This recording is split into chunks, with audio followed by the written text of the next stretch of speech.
طيب بسم الله الرحمن الرحيم السلام عليكم ورحمة الله وبركاته الحمد لله الحمد لله من على ما يشاء من عباده بطلب العلم الشرعي وذلك فضل الله يعطيه من يشاء والله ذو الفضل العظيم وصلى الله وسلم على القائل ما يريد الله به خيرا يفقه في الدين وعلى آله وصحبه الذين تعلموا العلم في كبار سنهم حرصا لطلابه ونيل لفضله. Alhamdulillah, segala puji bagi Allah atas segala nikmat dan juga karunia-Nya.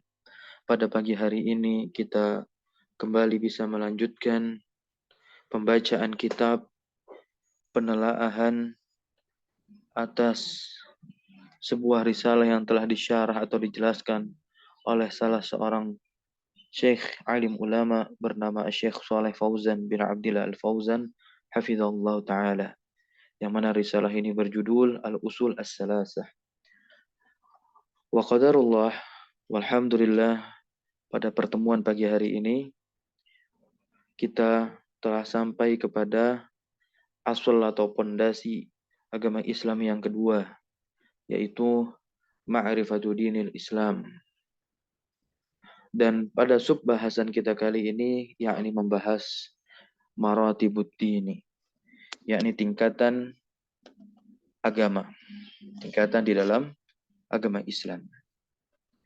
Tentunya selawat serta salam tak lupa kita limpah curahkan kepada junjungan kita, tolak ukur yang paling besar di dalam diri dan juga kehidupan kita, yaitu Nabi kita Muhammad sallallahu alaihi wasallam. Beliaulah mizanul akbar, ya, suri tauladan kita dalam hal muamalah kita, komunikasi kita, bahkan hal kita beribadah kepada Allah harus selalu mencocoki terhadap apa yang telah Nabi kita lakukan semasa dulunya. Melalui apa? Bukti hadis-hadis Nabi yang telah dibukukan oleh para ulama setelahnya. Ada kitab Sahih Bukhari yang ditulis oleh Imam Al-Bukhari. Ada kitab Sahih Muslim yang ditulis oleh Al-Imam Muslim. Rahimallahu ta'ala. Rahimallahu ta'ala. Keduanya, dari kedua kitab tersebut kita bisa mendapatkan faedah, kebiasaan-kebiasaan yang beliau lakukan, serta tata cara ibadah yang benar. Bahkan ulama setelahnya pun banyak telah menjelaskan, menjadikan bahasanya mudah untuk kita agar kita bisa mencernanya. Bahkan sampai di zaman sekarang pun para ustadz terus menuliskan mu'allafat agar pembahasannya terstruktur dan lebih mudah kita terima. Nah, semoga Allah mudahkan kita untuk terus istiqomah menuntut ilmu serta mengamalkan dan menerapkan sunnah Nabi kita Muhammad sallallahu alaihi wasallam. Maratibuddin, tingkatan di dalam agama Islam ini ada 3, ikhwah sekalian. Semoga Allah rahmati maupun para pemirsa yang menyaksikannya nanti ketika offline melalui YouTube kami. Bahwasanya tingkatan yang pertama adalah Islam itu sendiri. Ya. Tingkatan pertama adalah Islam itu sendiri. Lalu yang kedua adalah iman. Yang kedua adalah iman. Kemudian yang ketiga adalah ihsan. Makna Islam yang khusus, makna Islam yang khusus itu dimaknai dengan perbuatan-perbuatan dan juga ucapan-ucapan, baik yang zahir, maksudnya terlihat nampak, maupun yang batin, yang tak terlihat atau tidak nampak. Dan inilah yang menjadi tingkatan pertama di dalam agama Islam. Islam itu sendiri. Ya. Kemudian yang kedua adalah iman. Yang kedua adalah iman, yakni kita mengimani, percaya, serta membenarkan apa yang telah Allah turunkan kepada Nabi kita, yaitu Al-Quranul Karim. Yaitu Al-Quranul Karim. Serta kita pula harus membenarkan, bahkan meyakini bahwa Rasulullah SAW, yaitu Nabi kita, merupakan utusan Allah yang Allah utus di tengah-tengah kita untuk mengajarkan kepada kita bagaimana ibadah yang benar. Lalu ihsan. Ihsan ini merupakan tingkatan yang berikutnya setelah iman, yakni menghiasi diri orang yang beriman yang sebelumnya telah berislam dengan akhlak yang baik, amalan-amalan zahir dan juga batin, diperbagus, ditambah rasa takutnya bahwasanya Allah Subhanahu wa taala Maha melihat dan Maha mendengar. Naam, maratib, ya, al-martabatul ula al-Islam, ya. Nah, kita akan bahas tingkatan yang pertama di dalam agama Islam ini, yaitu Islam itu sendiri. Nah, sebelumnya kita bahas makna dari kata maratib. Makna dari kata maratib. Al-maratib maknahu ad-darajat. Ya. Ad-darajatu. Ma hiya ad-darajat fil lughah al-Indonesia fil lughatina, yakni tingkatan. Ya, tingkatan. Li'annana kulna, ya, inna ad-dina thalathu darajatin. Sesungguhnya ad-dina, yakni agama Islam, thalathu darajatin. Ada 3 tingkatan. Ba'duha, sebagian dari tingkatan tersebut tentu a'la, lebih tinggi, min ba'din, dari sebagian yang lain. Awalu martabatin, dan tingkatan yang pertama, min maratibud dini, dari tingkatan-tingkatan agama ini adalah al-Islam. Nah, thumma ba'daha, kemudian setelah tingkatan Islam ada tingkatan iman. Ada tingkatan iman. Thumma ba'daha, kemudian setelah iman ada tingkatan ihsan, yang sebelumnya telah kami jelaskan secara global. Ma huwal Islam, ma huwal iman, wa ma huwal ihsan. Konsepsi atau konsekuensi, ya, dari ketiga tingkatan ini akan mengarah kepada sebuah disiplin ilmu khusus di dalam agama Islam. Maka tingkatan Islam akan mengarah kepada disiplin ilmu fikih yang membahas bagaimana kita beramaliyah, beramal dengan anggota badan kita. Nah, permasalahan ibadah. Lalu iman ini akan mengarah kepada sebuah cabang disiplin ilmu yang disebut dengan akidah. Bagaimana cara kita beribadah dengan hati kita, dengan ucapan kita kelak. Lalu direalisasikan dengan seluruh anggota badan kita. Dan yang ketiga ini mengarah kepada konsepsi keilmuan suluk, tasawuf, atau adab, yang nanti tercipta di dalam diri kita akhlak yang rabbani. Akhlak yang rabbani. Yang mana kita bermuamalah dengan sesama kita, ya, memperhatikan tata caranya, agar kita jangan sampai berkata kasar kepada saudara muslim kita. Bersikap baik, maksudnya menjunjung tinggi nilai kesabaran dan juga kejujuran. Serta berani mengatakan kebenaran dengan cara yang baik. Memperhatikan situasi dan kondisi sekitar. Tidak sengaja menimbulkan keributan. Inilah pentingnya ilmu suluk, menghiasi diri kita yang sudah beriman atau berusaha untuk beriman kepada Allah dengan cara menghiasi diri kita dengan akhlak yang rabbani, yaitu akhlak yang baik. Sebagaimana Nabi kita Muhammad SAW tatkala beliau berdakwah, beliau tidak langsung mengucapkan kalimat perang kepada mereka, melainkan dengan cara yang ma'ruf, yang baik, bimau'idah hasanah, agar orang yang belum masuk ke dalam agama Islam bisa tertarik. Ternyata agama Islam mengajarkan suatu keindahan, sebuah kebaikan. Nah, inilah pentingnya akhlak. Barakallahu fiik. Kita lanjut. Nah, maka di sini fal Islamu, kata Syekh, yakni pensyarah Syekh Shalih Al-Fauzan hafizahullah taala, fal Islamu awsa'u. Fal Islamu awsa'u wal imanu adiyaku.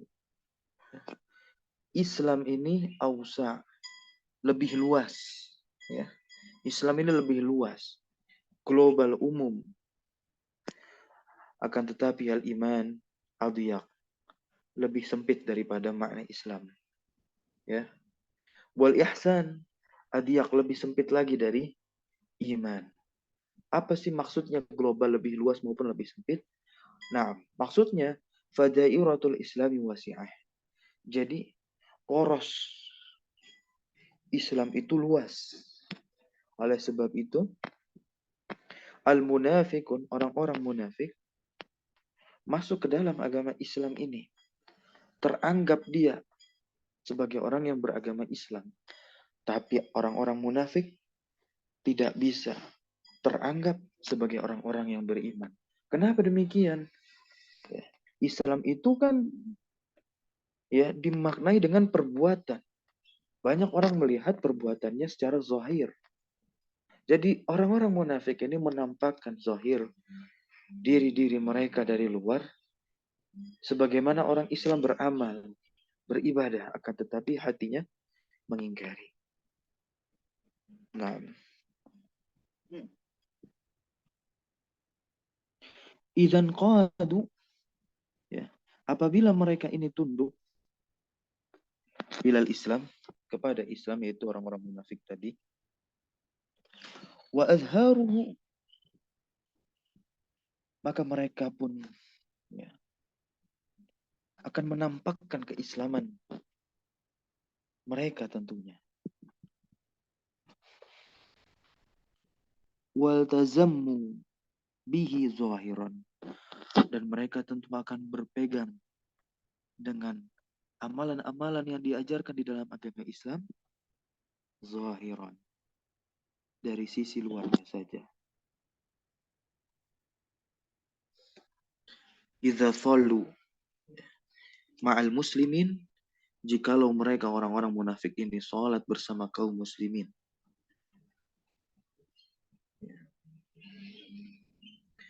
Warok wazakau, ya, wazakau wa amalul a'mal zahirah wa a'malul amal zahirata, dan jikalau mereka menunaikan zakat, dan jikalau mereka beramal dengan amalan-amalan zahir Islam, sebagaimana umat muslim itu beramal pada umumnya, yusammuna muslimin, maka orang munafik tersebut ya dinamakan muslimin, orang-orang Islam juga. Wa tutabbaku, ya, wa tutabbaku, yakni diterapkan alaihim, di atas kepada mereka, ahkamul muslimin, hukum-hukum yang diterapkan kepada umat muslim umumnya. Fit dunia, yaitu di dunia.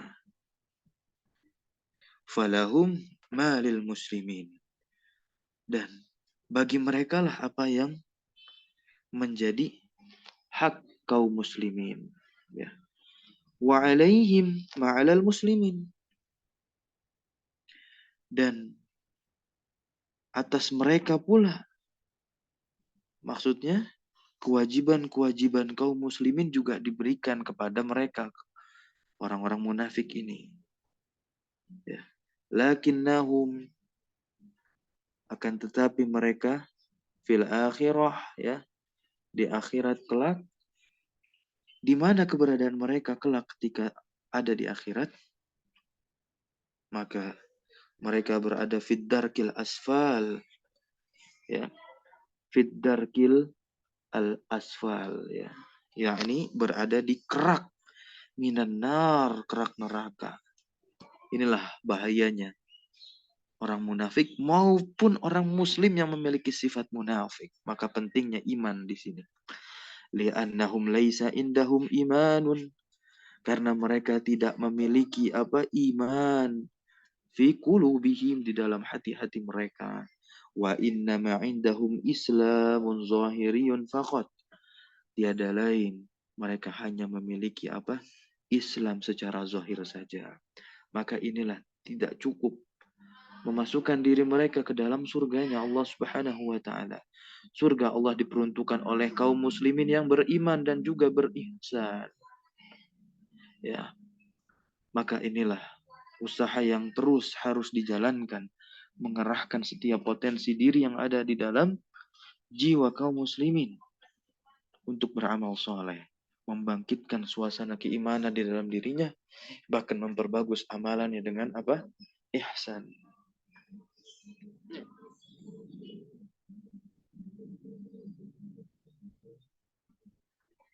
Nah, ya. Lalu bagaimana tentang iman? Syekh menjelaskan, itu pensyarah. Musannif mengatakan qauluhu al-imanu. Maaf. Maka hadhihi, yang ini merupakan, ya, al-martabatus saniyah, yakni tingkatan yang kedua. Ya. Al-martabatus saniyah, tingkatan yang kedua. Wal mu'minuna al-mu'minun, yaitu orang-orang yang beriman, tafawata yatafawatuna, mereka ini bertingkat-tingkat. Yatafawatuna. Nah, minhum, di antara mereka ada yang muqarrabun. Al-muqarrabun ini adalah orang-orang yang jiwa dan diri mereka dekat dengan Allah. Apa maksudnya? Yakni mereka menghadirkan rasa takut yang besar di dalam diri mereka, bahwasanya Allah Subhanahu wa taala melihat mereka, mendengar apa yang mereka ucapkan, apa yang mereka sembunyikan, Allah pasti tahu. Ya. Dan tentu mereka selain menghadirkan rasa takut juga menghadirkan rasa harap. Al-khauf war raja. Ini senantiasa berada di dalam diri orang-orang muqarrabun, orang yang beriman. Lalu di antara orang yang beriman juga ada al-abrar, ya. Orang yang memiliki sifat baik, walaupun derajatnya tidak sama dengan muqarrabun tadi. Lalu siapa muqarrabun itu? Lalu tingkatan muqarrabun di mana? Dijelaskan, al-muqarrabuna hum ashabu a'la darajati. Ya. Muqarrab ini adalah mereka, orang-orang yang derajatnya paling tinggi, ya, a'la. Wal abraru, dan abror tentunya dunahum, di bawah mereka, di bawah al-muqarrabun. Lalu di antara orang yang beriman, selain muqarrabun dan abror, juga ada az-zalimu li nafsih. Az-zalimu li nafsih, yaitu orang-orang yang menzalimi diri mereka sendiri. Dan siapa itu az-zalimu li nafsih? Syekh jelaskan lagi. Al-murtakibu lil kabair, yakni para pelaku dosa besar, tapi lihat dosa besarnya yang seperti apa? Allati hiya dunasyirki, yang mana derajat dosa besarnya ini di bawah kesyirikan. Di bawah kesyirikan. Ada, ya. Nah, karena syirik ini adalah dosa yang paling besar di sisi Allah. Innallaha la yaghfiru ayyushraka bih wa yaghfiru ma duna dzalika liman yasha. Kata Allah Subhanahu wa taala. Ayat ini menunjukkan betapa besar dosa kesyirikan. Tapi ya, ada dosa juga besar. Jadi dosa yang paling besar dari dosa-dosa besar adalah kesyirikan. Nah, jadi orang yang menzolimi diri mereka sendiri ini ya para pelaku dosa besar maksiat. Walaupun derajat dosanya tidak sampai kepada kesyirikan. Maka mereka zalimul nafsi ini disebut sebagai orang yang apa? Mukminun fasikun. Ya. Sebagai mukmin yang fasik kok. Atau mukminun nakisul imani. Yaitu orang yang beriman akan tetapi kurang imannya di dalam diri mereka. Nah, ya. Syekh menukilkan firman Allah Ta'ala. Tepatnya Allah Subhanahu wa Ta'ala berfirman dalam surat Fatir ayat ke-32. Surat ini adalah surat yang sangat indah dan bagus maknanya. Menceritakan ada 3 golongan manusia. Masing-masing memiliki nilai kelebihan dan juga kekurangan. Apa kata Allah Subhanahu wa Ta'ala? ثم أورثنا الكتاب الذين اصطفينا من عبادنا فمنهم ظالم لنفسه ومنهم مقتصد ومنهم سابق بالخيرات بإذن الله ذلك هو الفضل الكبير. ثم kemudian أورثنا الكتاب, kitab tersebut kami wariskan, alladzina istafaina, kami wariskan kepada orang-orang yang kami pilih, min ibadina, di antara hamba-hamba kami. Faminhum, maka di antara hamba-hamba kami, yaitu di antara mereka, ada yang menganiaya diri mereka sendiri, yaitu zalimu li nafsi. Wa minhum, dan di antara mereka ada pula yang apa? Muqtasidun, yakni yang pertengahan. Wa minhum, dan di antara mereka ada yang sabiqun bil khairat.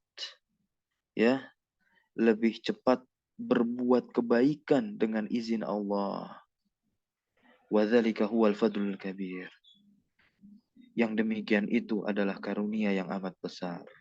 Nah, di sini Allah Subhanahu wa Ta'ala memberitahukan ada 3 golongan manusia. Ya. Di dalam tafsir Ibnu Katsir, Al-Imam Ibnu Katsir rahimahullah ta'ala menjelaskan makna dari ayat ini. Siapa yang disebut zalimun li nafsi? Ya. Zalimun li nafsi. Nah, zalimun li nafsi ini ya, adalah orang yang melalaikan sebagian dari pekerjaan yang diwajibkan atasnya, lalu mereka mengerjakan sebagian dari hal-hal yang diharamkan. Mereka berzina, mereka meminum khamar, pelaku riba, dan yang lain-lainnya. Nah, lalu di antara mereka ada yang muktasid. Siapa itu muktasid? Ya, dijelaskan lagi oleh Al-Imam Ibnu Katsir rahimahullah ta'ala di dalam tafsirnya. Ya, muktasid ini ya, adalah orang yang menunaikan hal-hal yang diwajibkan atas dirinya oleh Allah Subhanahu wa Ta'ala tentunya, dan dia meninggalkan hal-hal yang diharamkan. Nah, tetapi ada kalanya dia meninggalkan sebagian dari hal-hal yang disunahkan, lalu mengerjakan sebagian dari hal-hal yang dimakruhkan. Contohnya saja, hukum rokok itu ya semaksimal-maksimalnya para ulama memberikan atau menghukumi rokok tersebut makruh. Ya, rokok tersebut makruh. Tak ada ulama yang menghukumi rokok itu wajib apalagi sunnah. Ya. Seorang syekh Al-Falaki Al-Faki Al-Ama Al-Usuli Ahmad Dahlan bin Abdillah Al-Fajitani Al-Jawi, salah seorang ulama kelahiran Indonesia, tepatnya di Pacitan, ya, menuliskan kitab berjudul Nuzhatul Afham, ya, Nuzhatul Afham, yakni kitab tentang dukhan, tentang hukum rokok. Beliau memberikan fatwa menghukumi rokok itu makruh. Nah, jadi inilah si muktasid, ya. Muktasid ini orang yang sholat 5 waktu, kan wajib mengerjakan wajib. Tapi dia terkadang meninggalkan sholat sunnah atau hal-hal yang disunnahkan di dalam agama Islam. Iya, memang dia meninggalkan sebagian hal yang diharamkan. Ingat, perbuatan dosa, perbuatan hal-hal yang diharamkan dalam agama Islam. Tapi terkadang dia melakukan hal yang dimakruhkan di dalam agama. Contohnya apa? Nah, rokok. Baik. Lalu di antara mereka orang-orang beriman ini ada yang sabiqun bil khairat. Inilah golongan orang-orang yang sungguh menakjubkan. Ya, sabiqun bil khairati biiznillah. Dia adalah orang yang mengerjakan seluruh kewajiban dan hal-hal yang disunnahkan di dalam agama Islam ini. Juga mereka adalah orang-orang yang meninggalkan seluruh segala hal yang diharamkan, yang dimakruhkan, dan bahkan mereka juga meninggalkan sebagian hal yang dimubahkan, hukumnya mubah. Ya, karena kita tahu hal yang mubah di dalam agama ini terkadang bisa berkonsekuensi kepada keharaman atau kehalalan. Nah, tapi lebih baiknya untuk dihindarkan jikalau tidak ada kebutuhan. Begitu. Ya. Dan inilah orang yang sabiqun bil khairat. Ali ibnu Abu Talhah telah meriwayatkan dari Ibnu Abbas sehubungan dengan makna firman-Nya, kemudian kitab itu kami wariskan, ya. Tsumma awrathna al-kitaba, kepada orang-orang yang kami pilih di antara, ya, min ibadina, di antara hamba-hamba kami, bahwa mereka adalah umat Nabi Muhammad SAW, yaitu Allah telah mewariskan kepada mereka semua kitab yang telah Allah turunkan. Maka orang yang aniaya dari kalangan mereka diampuni, dan orang-orang yang pertengahan dari mereka dihisab dengan hisab yang ringan. Sedangkan orang-orang yang lebih cepat, yang sabiqun bil khairati biiznillah, ya, ini lebih cepat berbuat kebaikan dari mereka, ini dimasukkan ke dalam surga tanpa hisab. Jadi kelompok orang yang sabiqun bil khairati biiznillah ini akan dimasukkan ke dalam surga tanpa hisab. Telah berkata Abul Qasim At-Tabrani, haddatsana Yahya bin Uthman bin Salih wa Abdul Rahman bin Muawiyah Al-Uthbi qala haddatsana Abu Tahir ibn Sarrah حدثنا موسى ابن عبد الرحمن الصنعاني حدثني ابن جريج عن عطاء عن ابن عباس عن رسول الله صلى الله عليه وسلم أنه قال ذات يوم شفاعتي شفاعتي لأهل الكبائر min ummati. Al-Imam At-Tabrani rahimahullah ta'ala mengatakan telah menceritakan kepada kami, yaitu Yahya bin Utsman bin Saleh dan Abdurrahman bin Muawiyah Al-Atabi. Keduanya mengatakan telah menceritakan kepada kami Abu Tahir ibn Sarh telah menceritakan kepada kami Musa ibnu Abdurrahman As-San'ani telah menceritakan kepada kami Ibnu Juraij, ya, Ibnu Juraij dari Ata, ya, dari Ata, dari Ibnu Abbas, dari Rasulullah SAW yang bersabda di suatu hari, syafaatku bagi orang yang mempunyai dosa besar dari kalangan umatku. Syafaatku bagi orang-orang yang memiliki dosa besar dari kalangan umatku. Maka Ibnu Abbas pun mengatakan bahwa orang yang lebih cepat berbuat kebaikan akan masuk surga lebih cepat pula tanpa hisab. Dan orang yang berada pada pertengahan, yakni muktasid tadi, akan masuk surga berkat rahmat Allah. Sedangkan orang yang aniaya, orang yang menganiaya dirinya tadi, yang zalimun li nafsi, serta orang-orang yang berada di perbatasan antara surga dan neraka, ini dimasukkan ke dalam surga berkat apa? Syafaat Nabi. Maka pentingnya, kalau memang kita telah menyadari kita adalah zalimun li nafsi, ya kita harus segera bertobat kepada Allah Subhanahu wa taala, mengharapkan ampunan, maghfirahnya. Nah, barakallahu fiik. Inilah kandungan yang ada dalam surat Fatir ayat 32 ini. Semoga Allah Subhanahu wa taala senantiasa membantu kita, menggolongkan kita tentunya ke dalam golongan orang-orang yang apa? Sabiqun bil khairat. Barakallahu fiik. Nah, kita lanjutkan qauluhu, penjelasan tentang kata al-ihsan. Ya. Ihsan ini adalah tingkatan yang ketiga. Hiya al-martabatus salisatu wa hiya al-ihsan. Apa maksudnya? Ihsan ini ya. Wa hiya ay yuhsina al-'abdu. Ya. Yuhsina al-'abdu.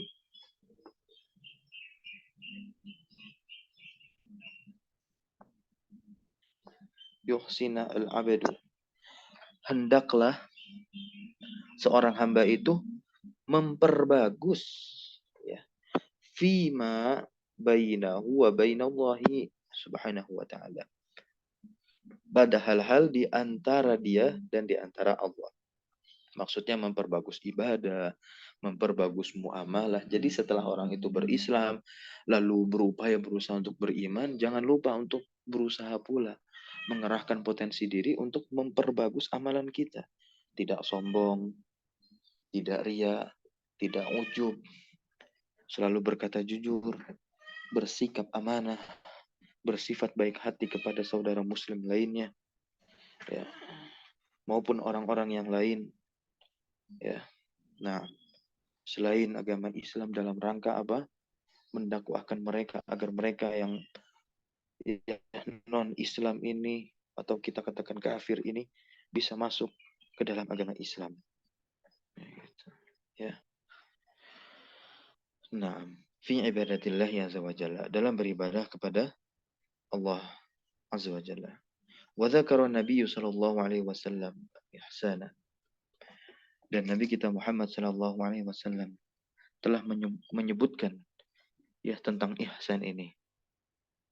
Apa maksud dari ihsan? Maka Nabi kita menjelaskan, al-ihsanu an ta'budallaha ka'annaka tarahu fa illam takun tarahu fa innahu yarak. Ihsan itu adalah engkau beribadah kepada Allah seakan-akan engkau melihat Allah. Akan tetapi, jikalau engkau tidak melihatnya, maka yakin saja. Yakinilah sesungguhnya Allah Subhanahu wa taala melihatmu. Jadi ihsan itu adalah menumbuhkan rasa takut kita. Ya, maka kita akan tergolong menjadi orang yang muqarrabun gitu. Ya. Karena kita tahu kita belum bisa melihat Allah di dunia ini. Tapi kita harus yakin jikalau kita berbuat amal soleh, taat beribadah, kita bisa melihat wajah Allah kelak di akhirat. Inilah keyakinan ahlu sunnah wal jamaah. Ay yakunu indaka ilman yakiniyan anna Allah yaraka aina kunta. Ya. Maksudnya ihsan yang telah dijelaskan oleh Nabi kita, yakunu indaka ilmun. Ada ilmu di dalam dirimu, pada sisimu, yaitu ilmu yakiniyun, berupa keyakinan bahwasanya Allah yaraka aina kunta. Allah itu melihat dimanapun kamu berada. Bahkan di lubang kecil semut pun Allah itu mampu melihatmu. Ya, bahkan mendengar bisikan yang ada di dalam hatimu. Itulah ihsan. Nah, ya. Baik, kita percepat. Qauluhu, perkataan musannif, wa kullu martabatin laha arkanun, ya. Dan setiap tingkatan di dalam agama Islam ini, baik Islam, iman, ihsan, memiliki rukun. Wal arkanu jam'u ruknin. Dan arkan ini adalah bentuk jamak dari kata rukun. Apa itu rukun? Ya. Rukun itu adalah ma yakumu alaihi asyai. Yang mana sesuatu itu ya bisa tegak berdiri di atas rukun. Jadi rukun itu apa? Bisa kita katakan pondasi. Asal. Nah, fa arkanu syai, maka rukun-rukun sesuatu ya, yaitu adalah jawanibuhu, yaitu sisi-sisi dari sesuatu tersebut. Allati yakumu 'alaiha, yang mana sesuatu tersebut berdiri di atas rukunnya. Wala yakumu biduniha, dan tidaklah sesuatu tersebut ya bisa berdiri. Maksudnya sesuatu tersebut tidak akan bisa berdiri di atas selain rukun-rukunnya. Jadi suatu hal itu pasti memiliki rukun ya, agar sesuatu itu bisa tegak kokoh berdiri di atasnya. Kalau dia ya, kalau ada rukun dari sesuatu yang lain ingin menopang sesuatu selain dari ya hal yang biasa tegak pada rukun tersebut, maka tidak akan bisa tegak. Contoh misalkan Islam memiliki rukun, ya, iman pun memiliki rukun. Bagaimana bisa ya iman itu tegak di atas rukun Islam? Tidak. Maka iman ini memiliki rukun sendiri dan Islam pun memiliki rukun sendiri. Jadi orang yang berislam kalau ingin teranggap dia sebagai seorang muslim, yaitu orang yang beragama Islam, dia harus menegakkan rukun Islam. Maka dengan dia menegakkan rukun Islam, dia telah berislam. Lalu dengan begitu dia mudah naik ke tingkatan berikutnya, yaitu tingkatan iman. Lalu bagaimana cara seseorang ini teranggap sebagai orang yang beriman? Ya tentu dia harus merealisasikan, menerapkan rukun-rukun iman. Ya, ada 6. Lalu kemudian setelah dia merealisasikan, berusaha menerapkan rukun iman yang 6 tadi, ya, maka dia akan naik ke tingkatan ketiga, berusaha menghiasi dirinya dengan apa? Sikap dan sifat ihsan. Dan ihsan ini hanya ada satu rukun, yaitu rukun yang telah dibacakan tadi. Ya. Yang keluar dari lafaz lisan Nabi kita Muhammad SAW. An ta'budallaha ka'annaka tarahu fa illam takun tarahu fa innahu yara. Nah, ya. Wa takunu bidakhil asy-syai'.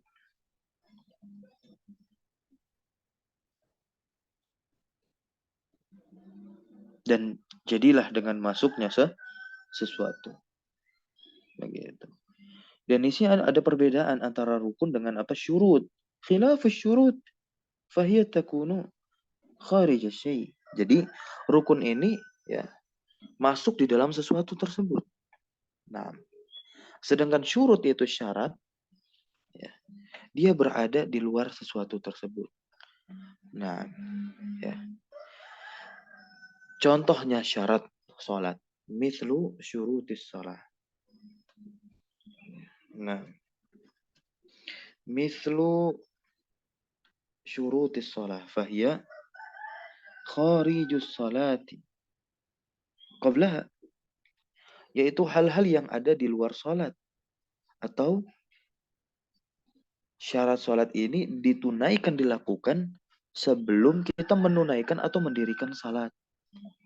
Wa amma arkanus salat, dan adapun rukun salat ya, fa innaha, maka sesungguhnya ini dilakukan, ditegakkan, diterapkan bidakhiliha, ketika telah melakukan atau melaksanakan sholat. Jadi di dalam sholat tersebutlah rukun itu harus ditegakkan atau rukun tersebut harus dilakukan.